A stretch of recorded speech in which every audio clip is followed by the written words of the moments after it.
Welcome back, everybody. It's Tuesday night, and that means another episode of Theater Talk Live. Now, tonight, this is another special one, and it's special because I have someone with me that is near and dear to my heart.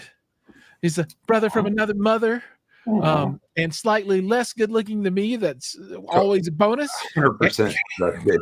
But a D&D brother. Ooh, Gary Guyak's Colt. That's right, a D&D brother, and I'm talking about the one and the only, the Digital Dawn. Welcome to the show, man. What's up? Thanks, man. Yeah. So good to see you. You called out something, and this has nothing to do with the content that we're going to talk about tonight. So this is a non sequitur. Everybody, don't pay attention to this, but I just have to show off my new acquisition that came in the mail today. Mm-hmm. That's right. I just happen to have this sitting beside me. So the brand new Dungeon Master screen for the new version of the Dungeon Master's Guide. So the 2024 versions of everything are coming out now. So there's a new Dungeon Master's Guide, a new player's handbook, and new DM screen, and there'll be a new player's or a new monster manual. Anyway, enough of that. But did you think when we were nerdy kids way back? Well, for me, way back in the day, you know, going back to the early 80s, playing D&D, would ever dream I'd be an old ass nerd on live on the internet? You know what I mean? I know. Still nerding out. I never thought that I would actually have the gumption to say it out loud to people in public forum. Oh, look at my new book! Oh, it's so cool. But yeah, I love it. I grew up in kind of a relatively rough neighborhood, so we'd have to beat somebody's ass with the D&D books. You know? But hey, and luckily they were strong enough to do it. Oh, this one is they were, man. It's thick. All right, so let's get down to business. So today we got a number of topics that we're going to talk about. The main topic for the show is really going to be around media rooms and surround sound and ideas of things people can do in those kinds of rooms and how to make those rooms really, really good. And we were just talking about this before we kicked this off about, you know, when you think about this hobby, you know, a lot of us here in the YouTube community and in the Facebook community and on all the forums, you know, there's a lot of people that are, you know, home theater purists, I guess you would call it. I don't know what the right term is, but, you know, it's kind of a small niche, right? The vast majority of people out there don't have, you know, $500,000 and a purpose-built room with stadium seating that's large enough for 2 or 3 rows, and they want to install a 32-channel processor. That stuff's all awesome, and I love it. And there's absolutely a place for that. And you know, I've got some hefty equipment too. But the vast majority of people are media room folks. And Don, you have been a CI guy, custom installer for years. I'm curious about your point of view and your experience over time. You know, what is you know, what's out there? I mean, I don't have the experience that you do. What do you see? You're right. Most people that are just dipping their toes into this, and most of my clientele are affluent or, you know, high income bracket, and we do custom homes a lot. But even then, there was almost a home theater in every house built in the early 2000s. Any sizable home, 5,000, 6,000 square foot. That kind of fell out of vogue after the, you know, crash in 08. So what we got into, if there was a secondary room, it would be like a multi-purpose, a loft or a multi-purpose, like a game room / media room combined, more or less. But then there was always the family room, because in Florida and most places, I think, you're going to see an open great room where people live. You're going to have a kitchen, and you're going to have the TV area or a fireplace. You know, unfortunately, that, you know, especially in Florida, they all have to have fireplace. Way up high. Makes sense, yeah. So, and that's where people tend. What we found, and there was a lot of research on this, was that a lot of times these theater rooms or dedicated environments were being located either in a spare area, above a garage in a mother-in-law area, or in a separate part of the home. We're creatures of habit. We all live in our kitchens, our kids, you know, we watch TV morning. We usually have a family room with a living room with a TV, or a lanai in Florida that's kind of connected. So it's all one, more or less one big area. And you'll see that that's where most people live or watch TV shows. And they were finding if people had dedicated environments, and I know for all of us hobbyists, that's a preposterous idea, but they would have these rooms, and sometimes they were fancy rooms, especially in the late 90s and early 2000s. They just never used them. And so that kind of, a lot of my clients, and this is going to get to where it pertains to normal people like me, work for a living. They just, second, third, fourth home, whatever, they just decided they never use it. Now, there's always a client that does and loves to entertain, or the mega wealthy that just have one because they can. Yeah, just you're supposed to, yeah. And some of them are extremely, extremely nice. So what we had to do, and of course, being an integrator or a CEDIA integrator, that's the Custom Electronics Installation and Design Association. You can look that up. That's kind of our trade group. They started supporting us with a lot of products to address these family room installs, how to get good sound when you have a fireplace or a built-in cabinet or just an open floor plan room. How and mama will not let you put towers in that room. Right. It just ain't happening. You better get in our house for it. So what are you to do? And the industry has responded and then matured and grown into what we have today. So we have a multitude of products, from powered sound bars, which really Yamaha pioneered. I'll have to give them credit, years ago. And of course, companies like Sonos have taken the ball and ran with it and became the biggest and most popular audio system in America, possibly the world. They sound okay. They're not bad, and they're easy to use, and they're easy to place. So what we had to do as integrators is our clients usually wanted a higher performing system than a sound bar that you would buy at a big box store. So we were able over the years to, and I'm talking about myself personally, not we. So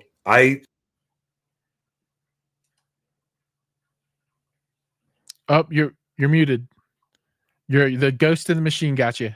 There you go. My system. Sorry. So I kind of grew up in the high-end audio. When I first got into it, it was still sitting on a chair, listening to speakers for 3 hours with a sales guy, the real hi-fi culture. And I was very blessed to kind of cut my teeth in that industry.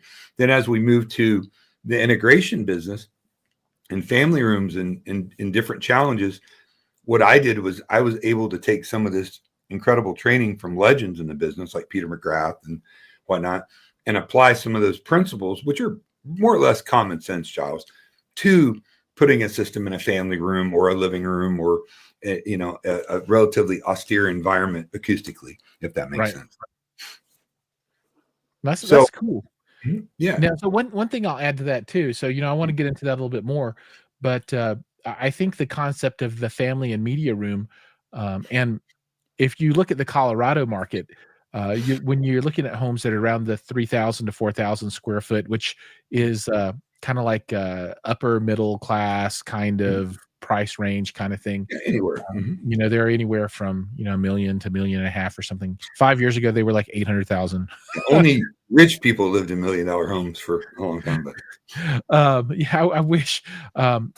What I see is, typically if you're looking at, the typical 2-story with a basement Colorado home, on the main floor, you'll have some type of great room, right? Which will be open concept with the kitchen. But in the basement, I think that's where in Colorado, you get a lot of action with the media room stuff, right? So there'll be a very large open concept area, but, they will design that with a spot that you can tell is obviously intended for some type of home entertainment system, right? Not really suitable for projection because it's such a big space that's open. Right.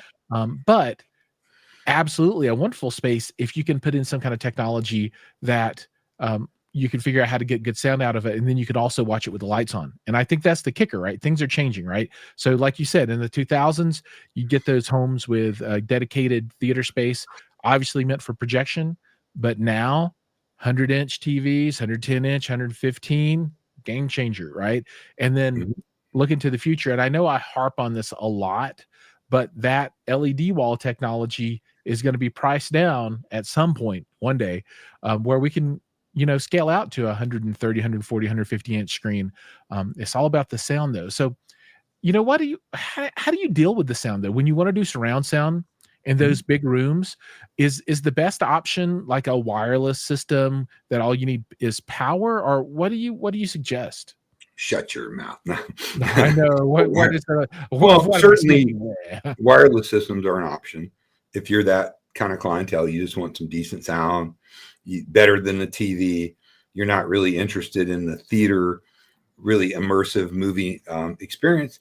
And that's fine. Again, especially Sonos's new sound bar they just came out with, they sound pretty darn good, especially if you use a couple of their wireless subs. And those are wireless, and they don't sound bad. Big rooms, they can get a little lost with the sheer volume involved in a room. Now, if you load those subs near a wall where you get that boundary gain, you certainly can help that. But I mean, at the end of the day, it's got a calibration system on it on the phone. It's not a bad option for most people. And I think that probably represents a lot.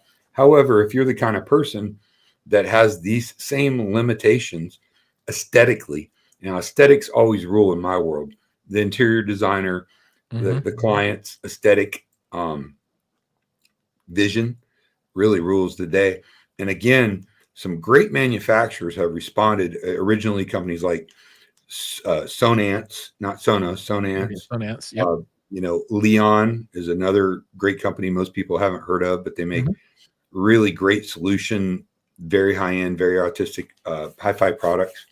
A lot of companies, James Loudspeaker, all came up with these LCR sound bars or satellites or architectural speakers. And now we have a ton of different architectural subs, both that can be mounted in the wall, in the floor, even in where you have a basement. Any place north of Florida, you can have a basement as a rule, or in the ceiling. We can't have basements down here. So as a designer of systems, I look at a room and then I talk to the owner, talk to the designer more often than not, and find out, what are we working with? Are we going to have a built-in? Or is there going to be a fireplace? Is it going to be more contemporary style with maybe a built-in cabinet down low and a TV with a light kit behind it? Maybe some kind of texture or some kind of tiling on the wall to do that. I find out that, then I look at the architecture of the room. Is it a flat ceiling? How high is the ceiling?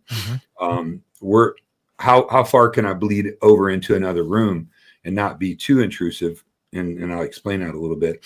And then with architectural speakers, which a lot of people poo-poo on, but architectural speakers now are a different ballgame. Man, I love architectural speakers. Oh, my Atmos are all architectural. I mean, they solve a problem. Are they as good as a box speaker mounted on the ceiling? Dollar for dollar, usually not. But there are companies that make very high output, very controlled directivity, very good frequency response architectural speakers. Dolly, Kef, Paradigm, Focal, and then going up to like a Per Listen, RBH, all make really good high output architectural speakers that allow you to do a combination of systems. Most popular that I do, the majority of, because it's really hard to do a 7.2.4 in a ceiling. I mean, sometimes you can. And are you going to get the full benefits of it? So a lot of times I'll do a 5.1.4. And I say 0.1 even if I use multiple subs. Yeah, if they're 40 subwoofers, still 0.1. The nomenclature's almost changed now. And then I will use, depending on the wall, the finish, where my monitor, whether it be a ultra short throw projector, a projector, with products like ambient light reflecting screens pioneered by Screen Innovations and now adopted by a bunch of companies. Your options are pretty open now. You could do a TV with a screen that drops in front of it if you want to hide it and build a soffit to contain it. But the speaker choice for the LCRs are usually the most critical. And I've got options for in-wall, if it permits. I've got options for on-wall, which is a really great option. In fact, I'm reviewing a pair of Focal 302 on-wall speakers now, and they're absolutely phenomenal. They would stand on their own against most high-end bookshelves. or you have the sound bar option, and the evil sound bar option. But you have to understand that with wider TVs, if you're doing a 65 or a 55, you're just not going to get any kind of separation. But the way they design these speakers, knowing the acoustic limitations, they adjust them in the crossovers, the dispersion characteristics of the drivers chosen. You can have a really solid, and in fact, in Gene Della Sala's home, we did a LCR soundbar in his bedroom. Sounds amazing. But if you do a 75, 85, 98, 110, 115, large scale TV, you got a pretty good amount of separation. And you can essentially get what would be 3 LCR type speakers combined into one. And many of the benefits that come with that. However, you're able to aesthetically, preserve the look of the room. You're able to please the designer, able to please your spouse. You're able to please yourself. You can have a big TV, a sound bar that is built to match, or has a grill that's built to match, a pair of subs. And I always do at least 2 subs in every job that I design. You can do them in the wall, you can do them in the ceiling in Florida, and sometimes in areas like where you live, in the ground. Then in the ceiling, I will place the speakers in such a way. Now you have to understand that when we do speakers in the ceiling on these homes, there's a lot of ceiling acne to deal with, and that would be like can lighting and whatnot. So we try to line those up and find the balance between speaker placement and aesthetics in the room. It's got to be symmetrical. It's got to match. Yeah. Otherwise, it's bad. It's somewhat of an art form. Like for your rear speakers, sometimes we'll do the ones at angle, and they'll fire down at a certain degree. So you can put them behind you a little bit and fire down, and kind of, in your brain, you don't necessarily, if it's done right and calibrated right, know they're in the ceiling, if that makes sense. Like for the rears, they'll kind of come down and they'll surround you. And then you have your front stage, which is the most important, directly at your seating position. We've achieved some pretty stunning sound in these rooms.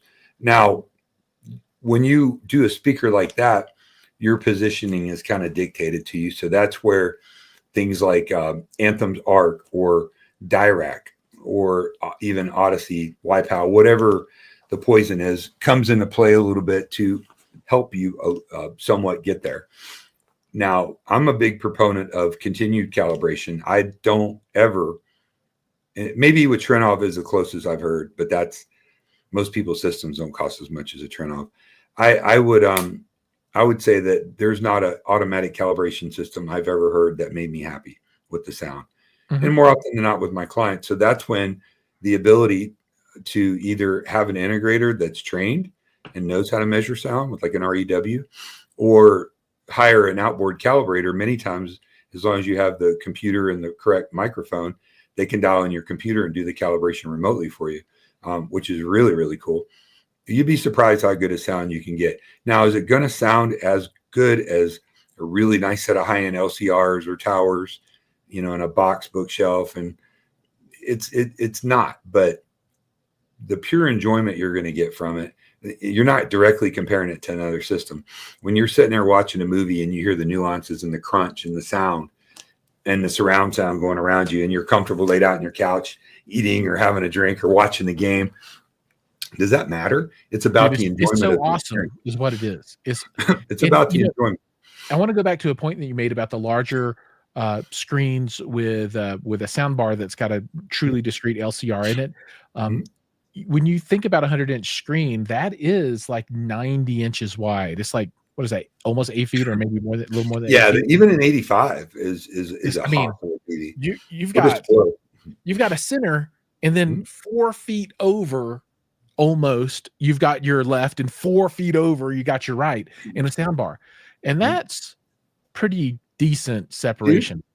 I mean, I did a house where we did about a $2.5 million theater. I can't talk about it yet because I'm under NDA.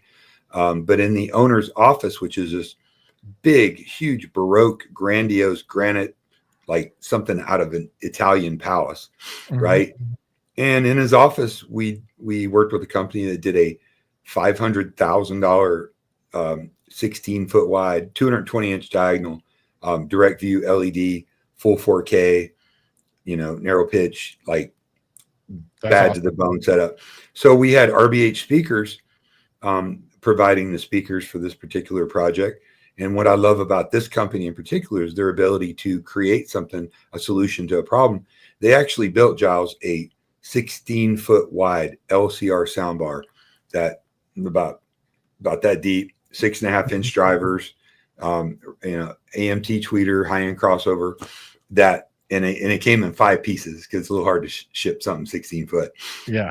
And we did that, and it's really right at listening level on this massive screen. We put 2 box subs in a cabinet, and we did a pair of rears because it was just his office, 5.1, and he wasn't trying to go in there and watch movies when he's got a $2 million theater 30 steps away. But it sounded great.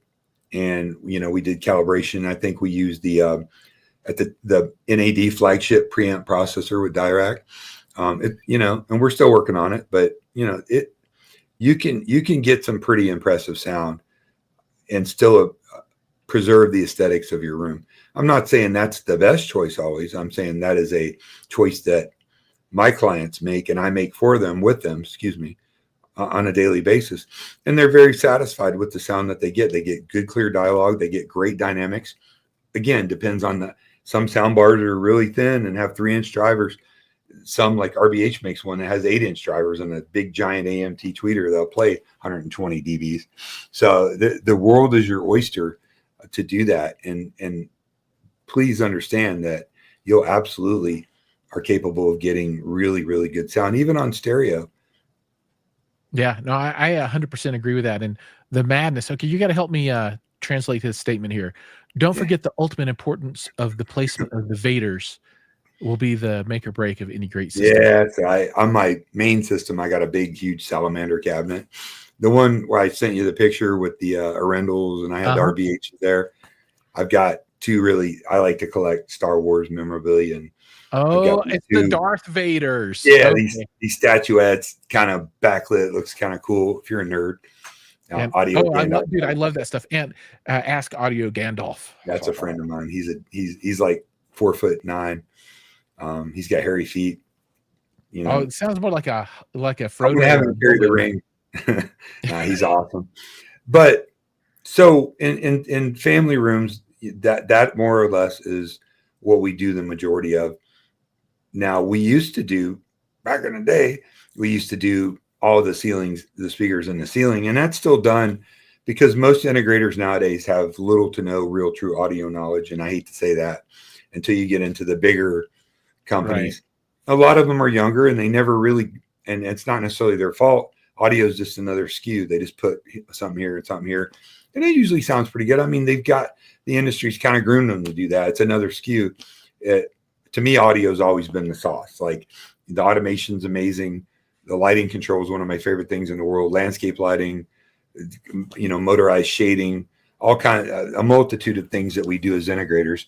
But, lighting control never made you spontaneously dance with your wife in the kitchen. Motorized shades never took you back to a time you were in college at a concert that you'll never forget. Audio is the sauce, man. And I always try to sell an environment of lighting, and we're going to do some streams. I know Audioholics. Oh, by the way, I'm going to be launching a weekly stream on Audioholics every Monday, I believe at 8 o'clock or 9 o'clock. We haven't decided yet, with a bunch of guests. And obviously I'll have you on, Jiles. You would love to come on. That'd be super awesome. We'll have some cool people in there, but the lighting. Make sure to hit me with that link and I'll put it down in the notes. Sure. Yeah. As soon as we get together. Absolutely. Yeah. But you can achieve pretty good sound in the environment that the room is in. Like, I don't like to listen with the lights on upright. Like, I can't really explain it. I'm sure there's somebody from Harman that's done $1 million worth of research on it, but listening in the dark without a big bright monitor on in front of you to music really just changes your mood, man. I do it every single day. It's awesome.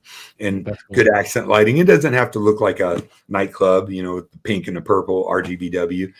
Good, elegant lighting, good sound, something that's easy to use. That's the sauce, man. But anyways, I don't mean to digress. I have ideas about sauce too. And one of the things for me in a media room that I can't get over it. And you know, in the echo chamber of home theater world, people disagree with me left and right, and I get it. You know, I have a different point of No, view, not in this but business. Yeah. but when I sit down and I look at a screen that is high quality, and I'm not talking about a projector, I'm talking about like a really nice LG OLED, Oh yeah. and I turn on Kaleidoscape, and the tiles come up, and you know it's got perfect blacks. Man, I just look at it and I'm all like, this is beautiful. Three-dimensional. I mean, it's just so beautiful to me. And yeah, I know people are like, oh, it's too harsh. I like reflected light, and that's all good. I love it. I mean, I like a nice Christie projector too, right? But man, I love that direct view display. But the problem was I could never get it big enough, right? And as Jiles, I still can't afford to get it big enough, but there are people that can. And man, you know, like and I'll harp on this again. Everybody's heard me say this a million times. But if you were a CETA and you went to the Sony display and you saw their LED wall inside of that theater, you'll know what I'm talking about. Man, that's So projectors have always been a necessary evil. I do love the look of a really good projector, and you get so much more for your money now than you did 10 years ago. Crazy. I mean, you can get a $6,000 projector that'll literally destroy a Runco that I was putting in at 30, 40 grand a pop. Yeah, you know, very true. Back in the mid 2000s, just destroy it. And it's quieter, and it's a laser, so you don't have to replace the bulb constantly. It doesn't completely heat your room quite as much. So absolutely love projectors, especially when you're going to like 235 or a scope screen of some type. You know, it's a real true cinematic experience. However, speaking from not hobbyist, but a working professional, the overwhelming majority of all my clients always would prefer a direct view screen. They don't care about ISF calibration. They don't care about HDR. They just want it to look good and pop. And when I deal with, I'm very technical. Very technical. But when I meet with my clients, I just talk about the experience. If they want to get technical, we can get technical. But I don't get into this and that. And you got to, they don't want to hear it. They're just like, I mean, the guy, not always, and I don't want to prejudge, but usually it's the dude wants a killer setup, and mama just wants this beautiful appearance, man, and puts a squash on that pretty quick. I run the interior of this place. So I'm able to satisfy both of them. And to me, that's very satisfying to do that. And I think a lot of people are like that. And it's not a bad thing. It is what it is. People's homes are an expression of who they are. And a lot of people don't want it to be a stereo like my house. That's an expression of who I am. Yeah. Like speaking of that, so first off, the Madness says, did you set up the TCL 115? So I can't get TCL. I haven't been able to persuade them to send me the 115 yet, as that's a $20,000 set. But I'm going to spin my camera here, and this might make it unplug and die. I'll come back if it does, because these cables are kind of precarious. But so you can't really tell, but I have a set of 4 home theater seats behind me that I've moved out of the other room as I test another set. But over here, that's a TCL 98-inch that's sitting on some rollers over there, waiting to be mounted. And there's the let me see. Those are those blue towers that you were talking about. The Starke Sound ICH5s, and then this is the SVS Ultra Evolution Pinnacles, are one of them, and then the other one is back there somewhere. Anyway, I got, and then these are what's the brand? The Valencia seats right here. There's like 4 of them all taken apart. Anyway, but that's the TCL TV, and it will be going up eventually. It's kind of funny because I've got bleeped. So I've got that 100-inch right there, but in the actual room right now, I've got a 65-inch TV. You gotta move it. And that was just easy. Not easy. Yeah. So anyway, that's if people want me to do the 115, please reach out to TCL and ask them to send one to me. I will be more than happy to create all the content, because that TV is amazing. And the Hisense 110, amazing. They are just beyond anything. I mean, Yeah, I was checking them out at Cedia. So, moving on to this realm of what I do, which a lot of people here may or may not care about. Maybe they might want to do something in their family room if they got another room that they have, big towers or LCR set up in, and certainly reach out. I'll give you any kind of advice I can. So switching gears back to our realm. Yep. And all the home theater groups that we're in, when most people are going to buy towers, a big TV or an ultra short throw projector, one or two subwoofers. Usually now it's two subs. Yeah, two. And some rear speakers, and all kinds of. We're on a group called Roast My Rig on Facebook. Oh gosh. Yeah, it's all on good. Facebook? Yeah, I'll bring you in, or if I haven't already, it's a load of fun because you just put your system up, no matter if it's, Wilson and Krell or, some of the stuff people put up is horrible. And some of the wire management that some people put up is just preposterous. I'm like, good God, man, have some pride about yourself. And when I get my channel and everything going with Audioholics, I got a master installer and huge audio fanatic that goes to all the shows. He's a good friend of mine. We're going to start doing some tips and tricks on how to groom and manage your wiring, because nobody ever talks about that because it's not sexy. But it is sexy, if you're going to do a system, present it nice is all I'm saying. Yeah. But so most people will do their research. My journey I want to have a home theater. So they go on the Facebook groups, they go on the forums, and they start getting confused. And you got the Klipsch cult, and you got this group to buy the pole, and you got to buy that. And they're like, oh, and the copper drivers are staring at them. But people will buy these products with a little bit of research, take them home, put the TV on a stand, put the TV on, not even hang it. If you're not hanging your TV, you're doing it wrong. I don't know what to tell you, but hang, that's what they're made for. They look so much better, and hide the wires on the wall. Yeah. Actually put the wires in the wall. Yeah. It's really, really easy to do, or don't run wires across your ceiling hanging down. I know I'm being a snob here, but that's what I do. But people will take these and they'll go, oh, the left goes here, bonk. The right goes here, bonk. In this corner, right? And right up in the corner. Fits nice. It's square like Tetris. Shove it right in the corner. Shove that, put the center channel right on the cabinet. So the cabinet's here. They'll put the center channel to about the middle. Yeah. So now your speaker's doing this, and I'm not changing my voice, but now I really can't understand my center channel, Jiles. Maybe I need some Dirac on it. or you can just push it up to the edge of your freaking table. So this is when we start to take, a little bit of stuff from the hi-fi world that's not snake oil. I'm not saying we're putting big $1,200, $12,000 cables on, and we'll drag some of that audio knowledge on it. And one of the things that's hugely important is placement of your speakers. Where they live in the room is absolutely critical. Your left and right stereo pair being the anchor, the base. Then your center channel being the next step to address. And of course, the rears are what they are. And again, people tend to forget that they're for effects. They are for sound going around you. They're not for main programming material. They're usually going to be played in burst. Yep. Sound going around. You want them to blend, but you don't even have to have the same exact, the timbre must match. Kinda, to a point. Sure, if you can do it, great.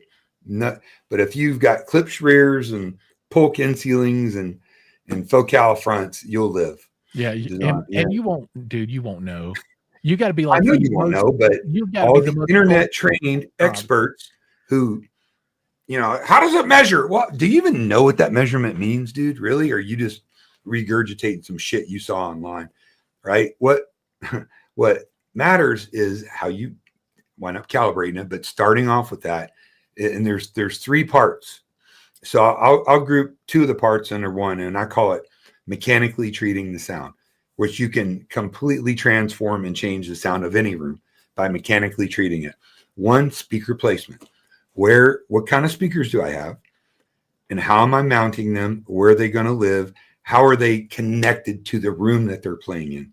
If that makes sense. If we look at it from a 10,000 foot view, How are these speakers going to connect with the room they play in? Because it's absolutely critical and completely transform the sound of a room. Then we focus on the center channel. If you're like most people, you have a center channel that sits on a cabinet of some type. It is what it is. You have to think about this logically. You don't have to be an audio guru to understand that the front of that speaker should always be at the minimum, even with that cabinet, or at the minimum a half an inch or so in front of it.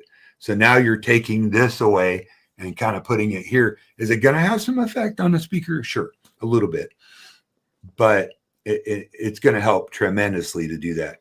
And I see tons of systems, and you see them too, Giles. I've even got tired of making a general recommendation because they're like, "Who are you? Like you know everything." Sorry, but take that speaker. Then we take some tricks from the audio world, and we try to decouple them as best we can, isolate them from their surroundings, meaning every speaker floating in free space is where it's measured and gets its best sound. But when you start putting it near things, walls, floors, cabinets, other speakers, they start to interact and they cause a change in the sound. So if you take the center channel, buy at the minimum some kind of good rubber feet.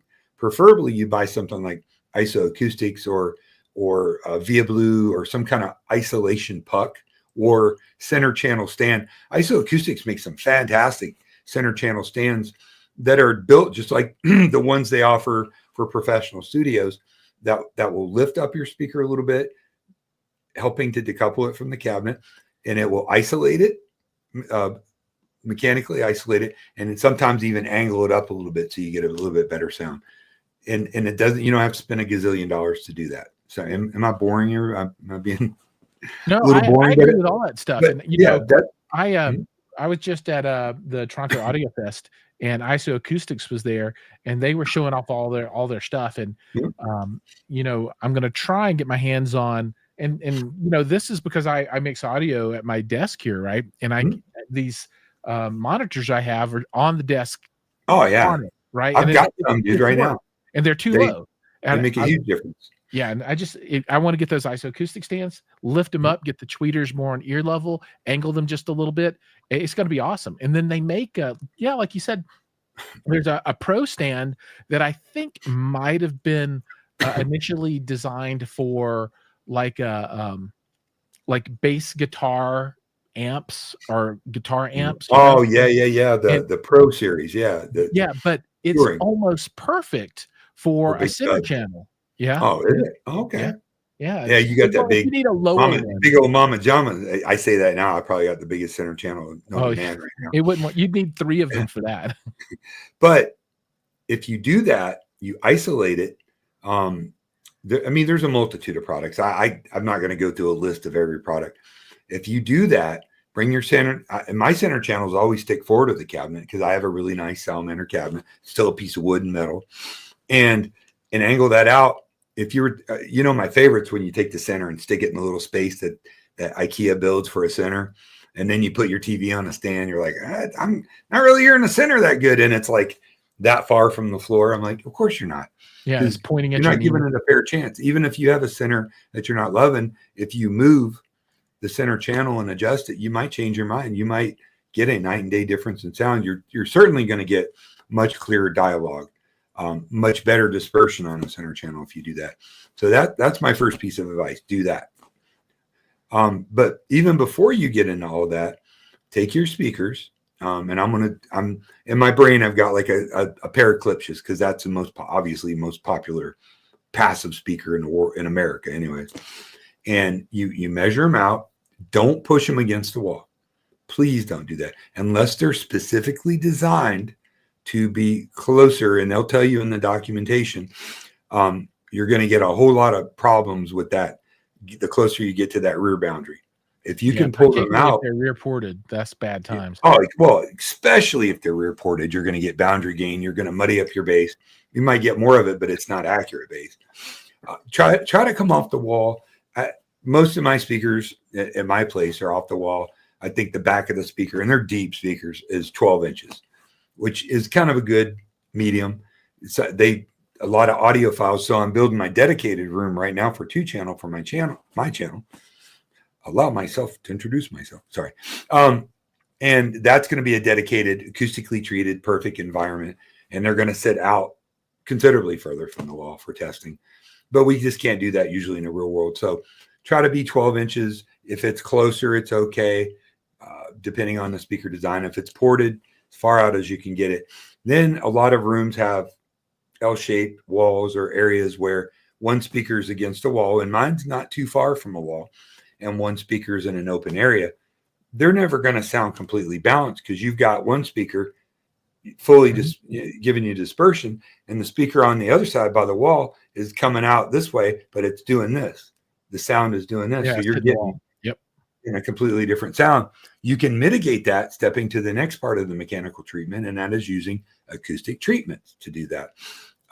Preferably, if you could do, if you got one wall or even two, like in a theater room or dedicated room, you want to try to absorb that first reflection for a home theater typical surround sound. Now, there will be people that argue you need a combination of diffusers and absorbers in a dedicated room, and that's very well true. If your room's small, you want less absorption, more diffusion sometimes to make it spatially seem bigger, but I digress. But you want to absorb that using acoustic treatment. Now, acoustic treatments are made now. You know, my wife won't let me do that. Well, they make them now where it's a piece of art or a family. They look pretty. Yeah. Vicoustics is just one manufacturer comes to mind.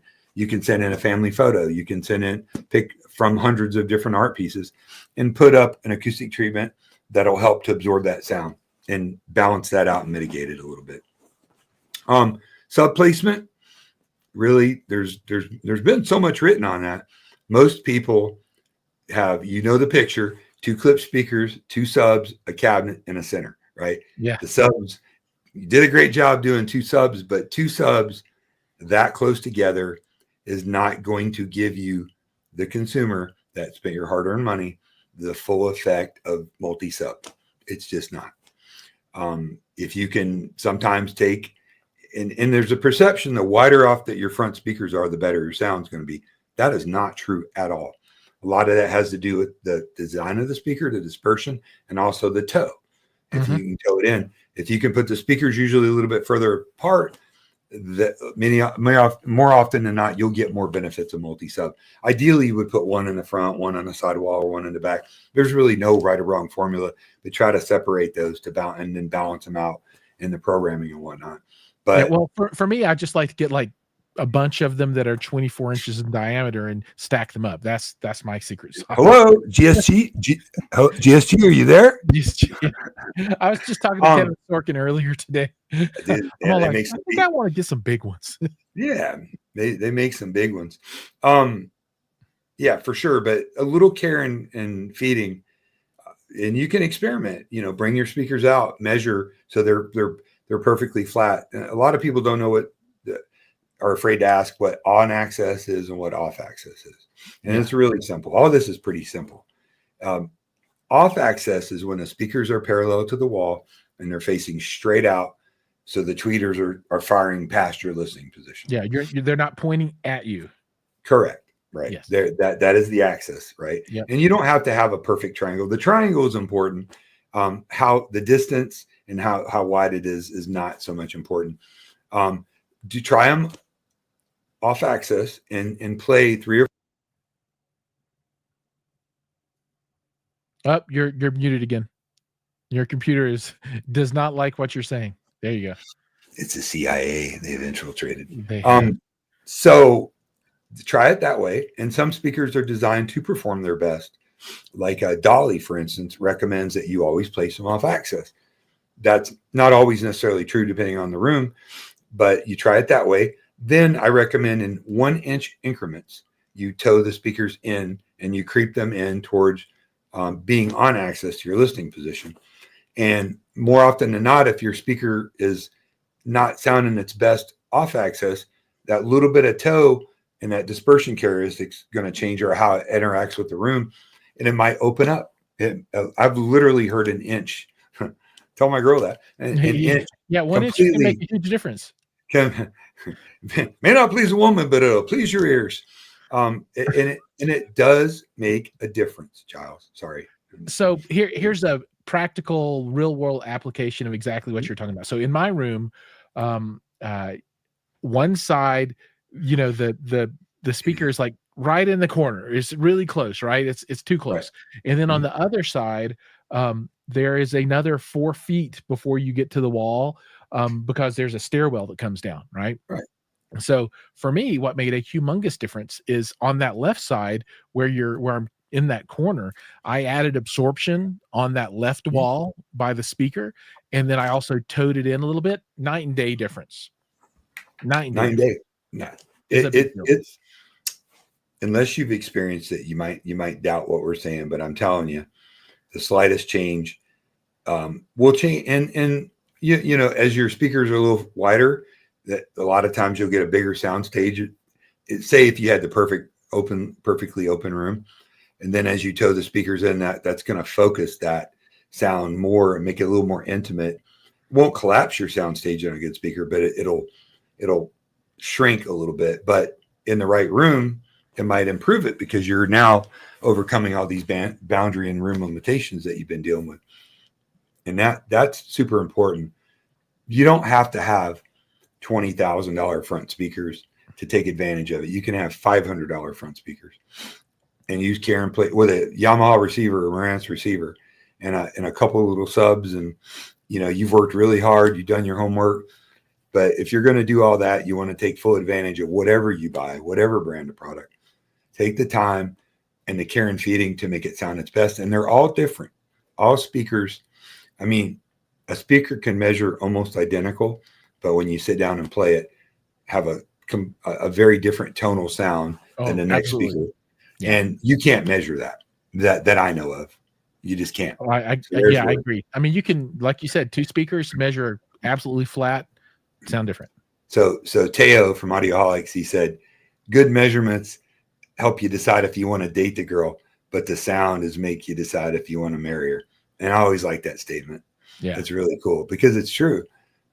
So do your research, and there's so many good products out there now from Polk, Klipsch, Kef, and some of them are very affordable. B&W. I mean, I hate to say brands because you leave somebody RBH, and Arendelle. You know, there's a billion brands. Yeah, there's a billion brands, and there's a lot of really good ones.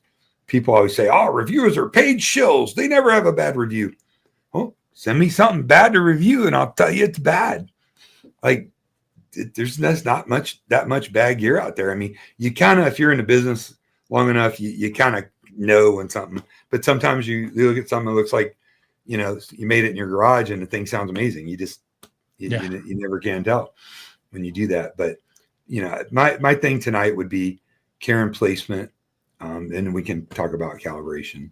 You know, well, I mean, there's calibration is a topic unto itself. I think we could spend, you know, hours and hours talking about that. I will say that, you know, I've been playing with the new Onkyo RZ30. So it's their maybe third step down from the top. Great amps in those new Onkyos. Oh yeah, absolutely. And you know, they've got the 70, the RZ70, and then the 50, which is an older model. And the 30 and 70 have newer technology. And the 30, I guess it slots in lower than the 50, although I think I kind of like the 30 better. But in any event, I threw that in the living room, and I've got a left and right, and then 2 subwoofers, right? And the placement on this stuff is just all horrible, right? You know, the speakers at least are sealed, but they're kind of close up on the wall and blah blah blah. And then the subs are like on either side of the sofa, which is, I guess, it's not too bad. But man, the Dirac, just the built-in, not even the full huge license, not the full range, yeah. Yeah, it doesn't have the super bass management or whatever that piece is called, but man, it did a pretty darn good job of making those speakers sound good. You know, I listened to them before running it and listened to afterwards, and it's a marked improvement. Just the auto calibration. Yeah, just the auto. I mean, you know, not as good as if you had a pro come in and deal with it, but for the lay person that's coming in on, you know, a $1,500 processor or whatever the price of the 30 is. It's amazing what you can get out of this gear nowadays. It's pretty cool. So in the calibration part of it, really the management of the bass, because low frequencies are the foundation of good sound. Yeah. You rarely will hear even a high-end, really good system that lacks good bass and think it's a good sounding system, because it's just not. And I'm not talking about booty shake bass, but just good, solid musical bass to do that. And the Dirac, really, especially that low frequency run, does a really good job of trying to identify phase, try to identify and make some calculations the human ear can't hear based on that. But I always like to do, and on my own systems and stuff, is if I run a calibration system like that, is then go in, granted it has a PEQ, which most of them do, and then run REW and listen and then measure and really tweak that out, because most of these systems put your rears too low, this too high. It's not always accurate. And I like to bring it in. If I've had people do audio calibrations to a point, and really a lot of video calibrations over the years, back when we were doing a lot of ISF video calibrations, and almost all the time when the calibration was done, the people are like, it's too dark. Can you brighten it up? Or I don't hear enough of the rears. Yeah. And most good calibrators, like my boy Matt Pose or Brandon Hill or whatever, they'll get something dialed in really good. Then you build on that. I do in my room. I really like a little bit more surrounds or mic back surrounds, or I like my front speakers to be a little bit more in your face. And then you can kind of fine tune it. Calibrate the system to where you like it, not what the computer says. Obviously, you need measurements to know where you're at and get you there. But if you're hearing something or not hearing something, don't be afraid to say, "Hey, can we add this in?" Yeah, that makes a lot of sense. And kind of related. And we talked about this on the phone the other day. But I'm doing more and more TV content now, and I've got to come up with that more extensive measurement toolkit, right? So that I can have some actual numbers to back up my opinion. My opinion's good, and I know what I'm looking at, but that's I hook you up with Jason Dustle, man. He's the dude, man. He runs Meridio for AV Pro Edge Global, which owns Audio Control. Meridio makes all the equipment to measure and calibrate. I'm sure he's got something in his repertoire to help you out there, to do more video calibrations. And screen's important, when you're doing a system with a flat panel TV, and to an extent, unless you're doing a AT screen, the screen's going to interact a little bit with your sound. Can be helped. Sure. You're not going to. I know guys that put like acoustic coifs over their, blankets over their TVs when they're listening. I don't go to that extent, but all these things can be mechanically and digitally overcame, even in an open room.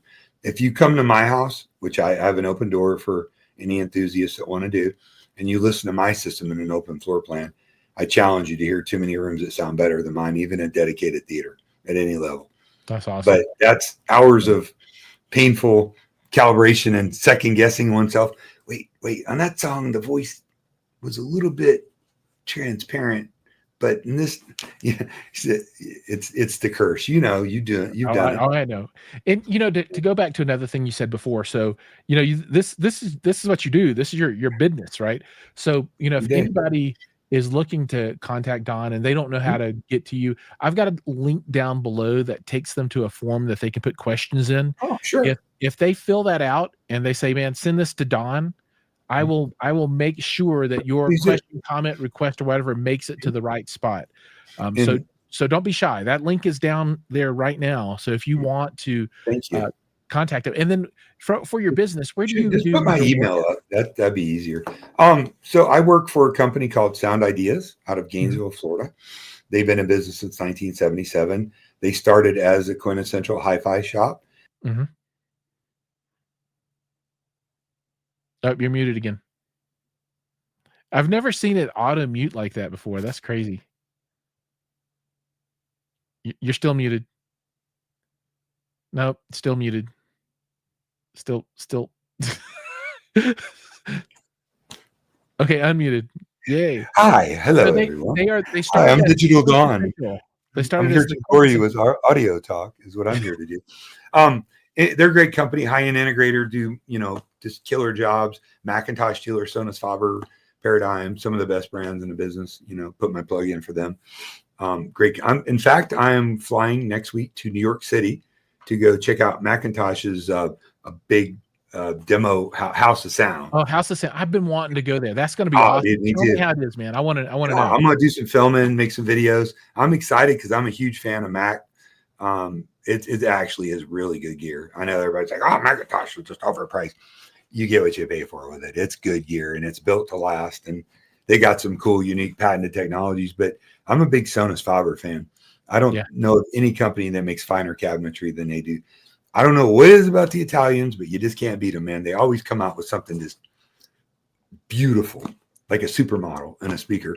Mm-hmm. And their I forget what the model of their new big one is. But their flagship, 750 grand. Yeah, they have isoacoustics built into the base of it, so that's actually integrated in it. I can't wait to. I think they have that set up there with the big O, size of a refrigerator, Macintosh amps without outboard power supply. So I'm excited to hear that. But getting back on track, man. We're going to do some videos moving forward. I know boring to some people, helpful to other people, like a mechanic. I'm going to show you how to change your oil in your 1937.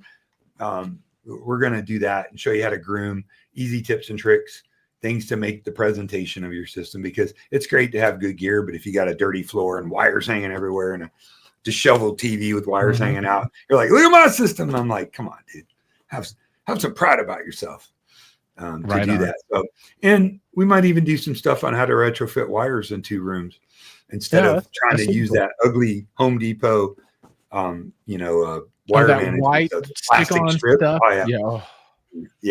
Dude, people do it. They don't know better. So we're going to try to help them out there. Again, coming from my experience, and I've done it all. I've done installation, pre-wired 100 homes at least, if one. I've been a programmer for many years for like Control 4, and I do design and sales and social media now. But if we can take some of that and give it out to people and really help, and it helps our business because people see us and they're building a home and they're in our area. They're like, why would I not want these guys to do my job? Obviously, they know what's up. So yeah, that's awesome. Cool. So I do want to cover a couple of more things before we run out of time, and we're getting close to the hour now. Black Friday's coming. So if people are looking to make purchases, now is going to be the time. I know I'll be doing some roundups of deals and that kind of stuff and creating some content around that. So, make sure that you subscribe here if you want to see that stuff drop. And speaking of channels, your channel, let's put that up on the screen. Well, there's nothing there yet. It's coming though. It doesn't matter. They can go. So it's coming. It's at what? Digital Dawn. It's Digital Dawn AV. Digital Dawn AV. Yeah, YouTube. So tell me if I got this right. Is that DIGITAL Dawn AV? All right. Yeah. So youtube.com/@DigitalDawnAV. Make sure you go there and subscribe to. I appreciate it, man. So when I do have content, it's going to be good. I might not release 100 videos. I'm going to do a lot of live streams, and I'm going to co-mingle. And Jiles and I and Gene Delasal, I had a great conversation the other night about, and several other influencers, AV guys, reviewers, kind of coming together and sharing some of their knowledge and whatnot, and maybe fighting everybody's a paid shill. You're getting paid. I ain't getting paid. I'll be living here in a rental house. I would love to be getting paid more than I get paid. So if anybody wants me to be a shill, just add. I can't quit my day job. The full-figured exotic dancing thing that just dried up. So that your OnlyFans not really getting it anymore for you. No. I'm the only fan on my OnlyFans. You're the only fan of your OnlyFans. Okay, so let's this is where I would say before we close, let's talk about your new content that you got coming out. So I think we've covered that pretty well. Probably the first is going to be this Arendal 1528 review. Nice. I've done some stuff with Youth Man. I've done some stuff with Gene. Absolutely game-changing speaker, man. They're pretty stunning. They're the business. They're the business for the money. I mean, it's easy to go, well, they're only $10,000. They represent a tremendous value. And some people's like, they might as well be on Mars, right? I get it, but I'm old and I've been doing this forever and accumulated stuff. But these speakers are really fabulous, and I'm excited to. I'm still evaluating, tweaking. Think I got them dialed in now. I think I got them calibrated. So now it's just a lot of listening, and with my girlfriend who has much better hearing than I do.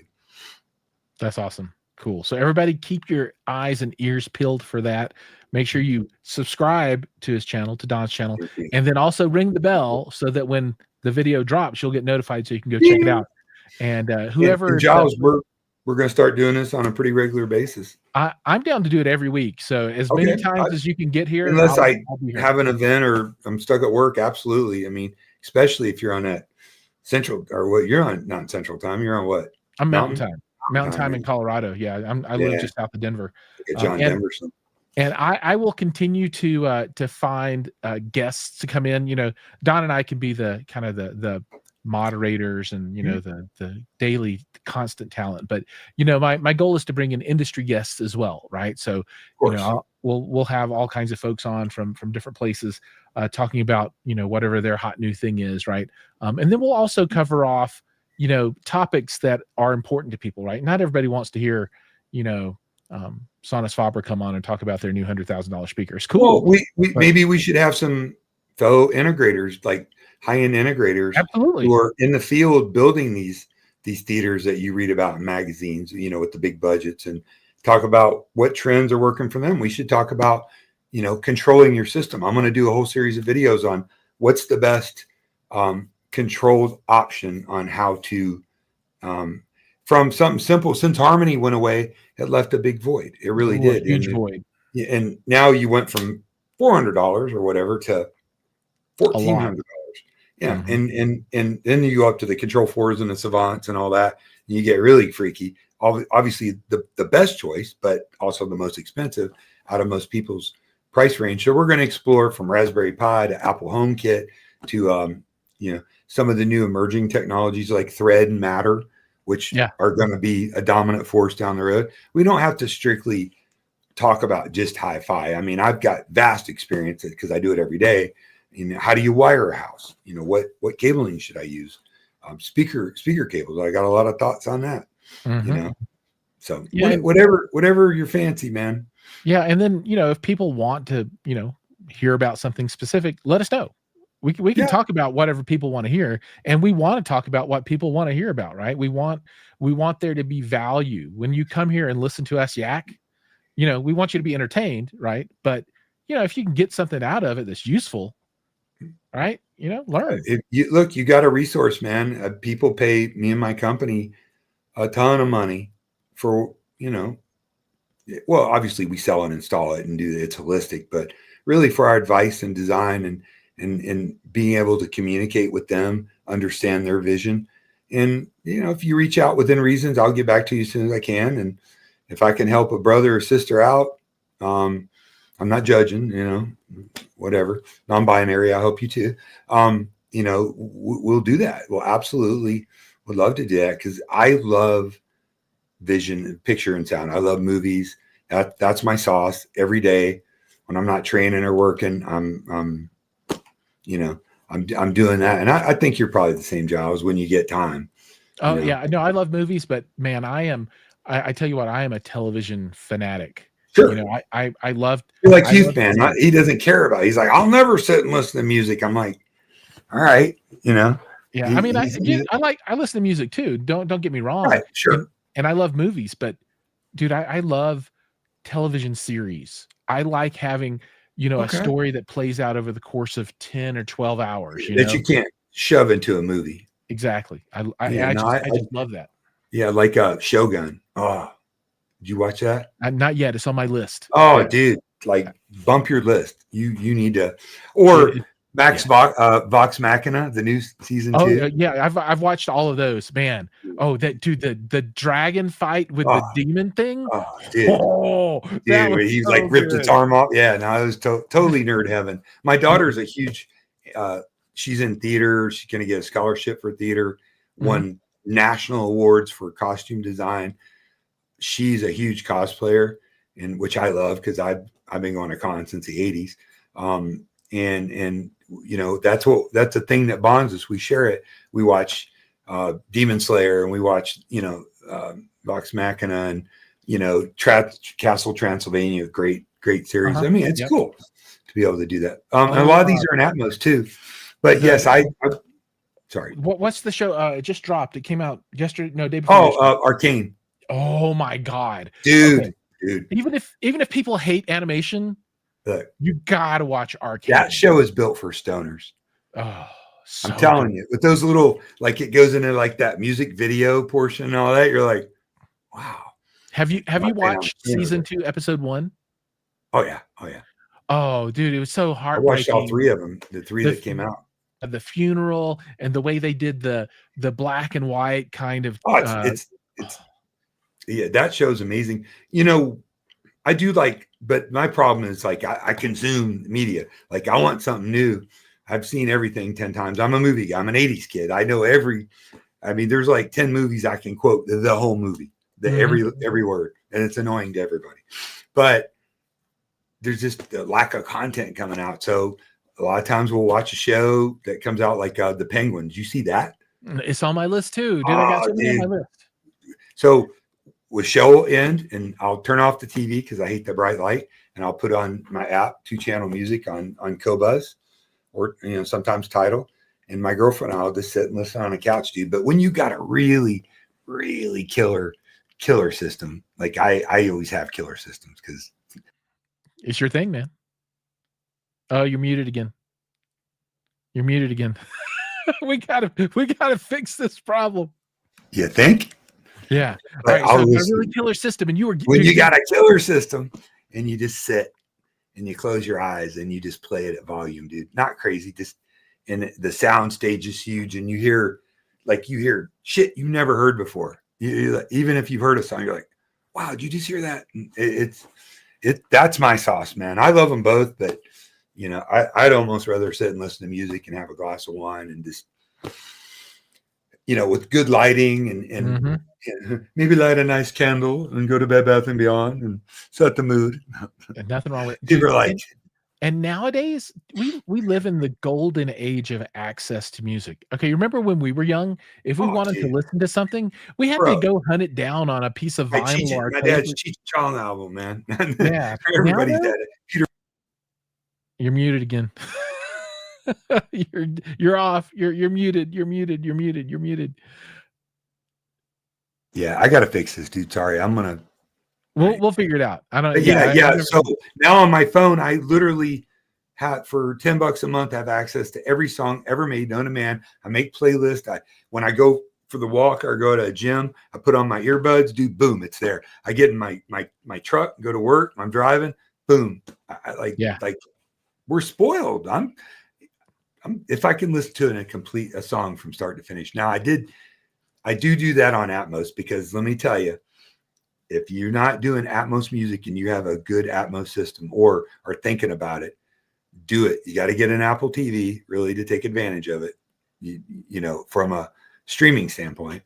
But man, dude, and it's still new, so they're still learning how to use it. So a lot of them, they just went back and, let's throw Prince 1999 together. And it's like, it doesn't sound good. But things that have been crafted, like the Dark Side of the Moon 50th anniversary, is literally a visceral experience. And it like from start to finish. Or good Atmos music is the next dimension of sound. And it done properly, as much as I love 2-channel stereo, there's nothing that can match it, man. Yeah, it's good. It's good times. It's good times. That's all I got to say about that.